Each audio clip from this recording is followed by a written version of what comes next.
கிராம ஊராட்சிகளில் பணிபுரியும் தொழிலாளர்கள் 1000க்கும் மேற்பட்டோர் பல்வேறு கோரிக்கைகளை வலியுறுத்தி இன்று திருச்சி மாவட்ட தொழிலாளர் நல உதவி ஆணையர் அலுவலகம் முன்பு காத்திருப்பு போராட்டத்தில் ஈடுபட்டுள்ளனர்.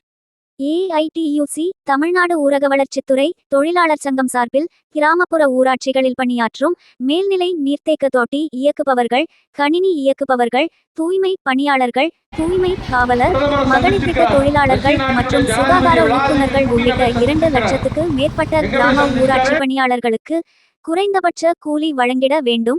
அலுவலக பணியாளர்களுக்கு அரசு ஊழியர்களுக்கு இணையான ஊதியம் வழங்கிட வேண்டும். மேலும் நிர்ணயிக்கப்பட்ட 8 மணி நேர வேலையை தவிர்த்து 15 மணி நேரம் வரை கடுமையான வேலை வழங்குவதை கண்டித்தும் உச்சநீதிமன்ற உத்தரவின்படி சமவேலைக்கு சமூதியம் வழங்கிட கோரியும் இன்றைய தினம் திருச்சி தொழிலாளர் நல உதவி ஆணையர் அலுவலகம் முன்பு 1000க்கும் மேற்பட்ட ஊராட்சி பணியாளர்கள் காத்திருப்பு போராட்டத்தில் ஈடுபட்டுள்ளனர். மாவட்ட தலைவர் முருகன் தலைமையில் வட்டார அளவிலான சுகாதாரோட்டுநர் சம்பூர்ணம் முன்னிலையில் நடைபெறும் இந்த காத்திருப்பு போராட்டத்தில் ஏஐடியூசி மாவட்ட பொதுச் செயலாளர் சுரேஷ் கோரிக்கை விளக்க உரையாற்றினார். ஏஐடியூசி மாவட்ட தலைவர் நடராஜா துவக்க உரையும், தமிழ்நாடு ஊரக வளர்ச்சித்துறை தொழிலாளர் சங்க மாநில பொதுச் செயலாளர் கிருஷ்ணசாமி சிறப்புரை நிகழ்த்தினார். ஏஐடியூசி உள்ளாட்சி சங்க மாவட்ட செயலாளர் சுப்பிரமணி நிறைவுரையாற்றினார்.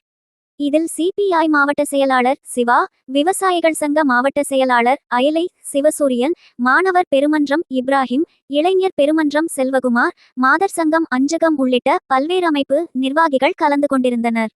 மாநிலந்தழுவிய அளவில் இன்றைய தினம் மாவட்ட தலைநகரங்களில் உள்ள தொழிலாளர் நல அலுவலகங்கள் முன்பு கிராம ஊராட்சிகளில் பணிபுரியும் தொழிலாளர்கள் காத்திருப்பு போராட்டத்தில் ஈடுபட்டுள்ள நிலையில் தொழிலாளர்களை வஞ்சிப்பதை அரசு கைவிட்டு தொழிலாளர் நலத்துறை அமைச்சர் மற்றும் அதிகாரிகள் உடனடியாக தமிழ்நாடு ஊரக வளர்ச்சித்துறை தொழிலாளர் சங்க நிர்வாகிகளை அழைத்து பேசி தீர்வு காணாவிட்டால் தமிழகம் முழுவதும் மாபெரும் வேலைநிறுத்த போராட்டத்திற்கு அறைகூவல் விடுக்கப்படும் எனவும் அரசுக்கு எச்சரிக்கை விடுத்தனர். வந்தோட என்ன பண்ணாங்க? எல்லாரையும் படிக்க வச்சாங்க, எல்லாரையும் விவசாயம் செய்ய வச்சாங்க, மாடி தோட்டம் போட வச்சாங்க, படிக்க வச்சாங்க.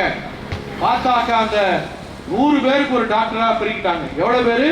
5 நடுங்கி கொண்டிருந்த அமெரிக்க நாடு உள்பட, பிரிட்டன் நாடு உள்பட, பிரான்ஸ் நாடு உள்பட, இத்தாலி எல்லா நாடுகளுக்கும் போய் அவர்கள் மருத்துவர்களை அனுப்பி வைத்தியம் பார்த்தார். இப்படி எந்த நாடு இடதுசாரி எல்லோருக்கும் எல்லாம் கிடைக்க வேண்டும் என்கிற மனநிலையோடு இருக்கிற நாடாக இருக்கிறதோ அந்த நாடு வளர்ச்சி பாதையை நோக்கி சொல்லுது. அதுதான் நமக்கு வேணும்னு கேட்குறோம். அது மாதிரியான ஒரு மாற்றம் வேணும்னு கேட்குறோம். அப்படியே போனீங்கன்னா சைனா குட்டையாக இருப்பாங்க.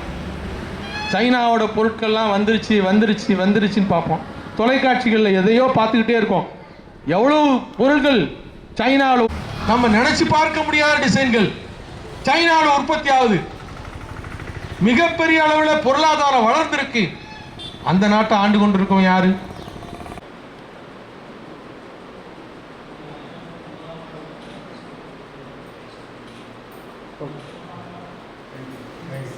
ஊரக வளர்ச்சித்துறை தொழிலாளர் சங்கம் ஏஐடிசியுடன் இணைக்கப்பட்டிருக்கிற சங்கம் தமிழ்நாடு முழுமையிலும் 1 லட்சம் உறுப்பினர்கள் வரை இருக்கக்கூடிய சங்கம்.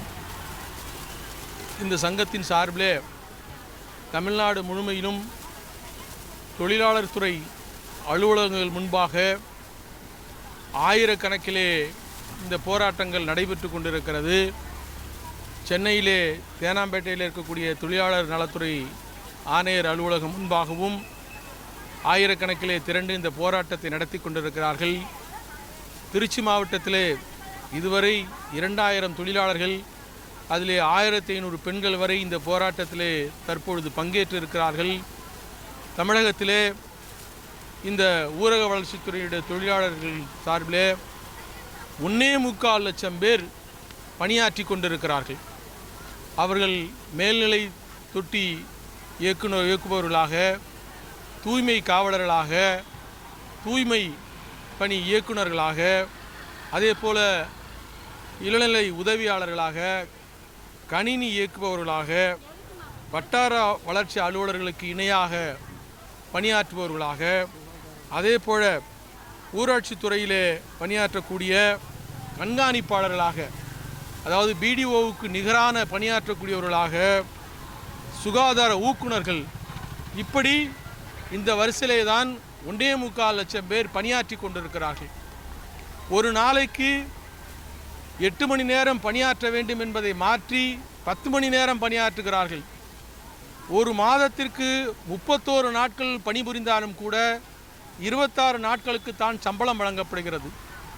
ஏற்கனவே இவர்களுக்கு வெறும் 1000, 2000 என்கிற சொற்ப தொகையாக வழங்கி வந்த ஊதியத்தை திண்டுக்கல்லிலே அதனுடைய ஊரக வளர்ச்சித்துறை அமைச்சர் ஐ பெரியசாமி அவர்களை அழைத்து நடத்தப்பட்ட மாநாட்டிலே ஊதியம் என்பது 4000, 5000 உயர்த்தப்பட்டது. ஆனால் அரசாணை எண் 62 படி 2017 ஆண்டினுடைய சட்டத்தின்படி குறைந்தபட்ச ஊதியம் சம வேலைக்கு சம ஊதியம் என்பது இந்த ஆட்சி அமுல்படுத்தவில்லை என்கிற குற்றச்சாட்டு இருக்கிறது. இதைத்தான் நாங்கள் உரிமையோடு கேட்கிறோம்.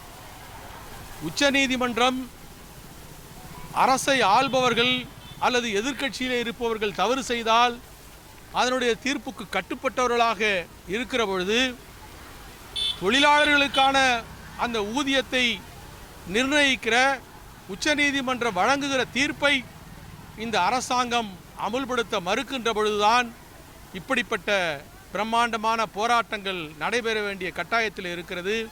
இந்த ஊரக வளர்ச்சித்துறையிலே பணியாற்றக்கூடிய தொழிலாளர்களோ, கணினி இயக்குநர்களோ, அதே போல ஊக்குநர்களோ, வட்டார வளர்ச்சி முகமை சார்ந்த அலுவலர்களோ செயல்படாமல் இருப்பார்களே ஆனால் இந்த தமிழ்நாடே ஸ்தம்பிக்கும்.